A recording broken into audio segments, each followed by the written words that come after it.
Hi, and thanks for logging on to the Daily DVAR halacha. And here's a brand new halacha for you, and it's for Friday, the 23rd day of October. Here we go. Today, one more halacha about makah b'patish. Remember, you're not allowed to finalize something on Shabbos. That would be like to give it its final fix, so that it's now usable. That's one of the 39 things that you're not allowed to do on Shabbos. So, if let's say you had some kind of chain and you wanted to clasp something onto it for the first time, a piece of jewelry and something needed to be clasped onto it, and it's the first time, that would be like fixing it or making it finally useful. And so no, you're not allowed to do that on Shabbos. If you had a watch and the band was not yet attached onto the watch and you wanted to attach it for the first time on Shabbos, that too you're not allowed to do on Shabbos. If you have the back of a watch that came off and you want to reattach it on Shabbos, you're not allowed to do that, because that's like finalizing the watch to make it useful.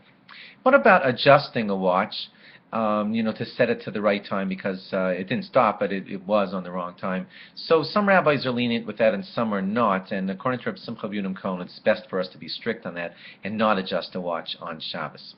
Now to the topic of similar, your glasses, and they become a little like out of shape on Shabbos. So if they're plastic frames and the lens popped out, and it's kind of easy to just push it back in, so it's not a firm, permanent kind of fix, then you are allowed to just slide it back into its spot and continue to wear it. But on metal frames with a screw, that's very different, and those kind of fixes are more permanent, and you should not be messing with that on Shabbos. If the temple, the piece on the side of the, that holds the frame of the glasses onto you, became bent, but it's not totally out of whack, it's still wearable, then, and it's easy to just bend it back into shape, then you are allowed to do that kind of thing on Shabbos. If the screw at the temple, right here, the little screw that holds the temple onto the glasses came out, if you can still see the screw, or you have the screw, that's actually worse, believe it or not, because then we're afraid that you're going to put the glasses back together, and so in that situation you're supposed to just leave the glasses and consider them all muktzah throughout the rest of Shabbos. Probably a lot of people not happy to hear that, but there's a fear that you're going to end up fixing the glasses, and we're just because of that decree, we want you to not touch the glasses, the screw, or anything, because you're going to end up possibly doing a fix, which is not allowed. If the screw is lost, you're actually in better shape, because now we don't really have to fear that you're going to do a permanent fix, and you could do what's not so popular, but popping like a safety pin or something into that slot, which is very temporary and not really a real fix.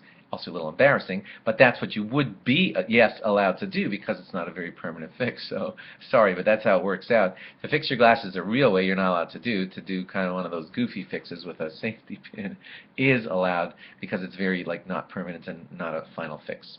Thanks for logging on, and log on again after Shabbos for more. Bye-bye.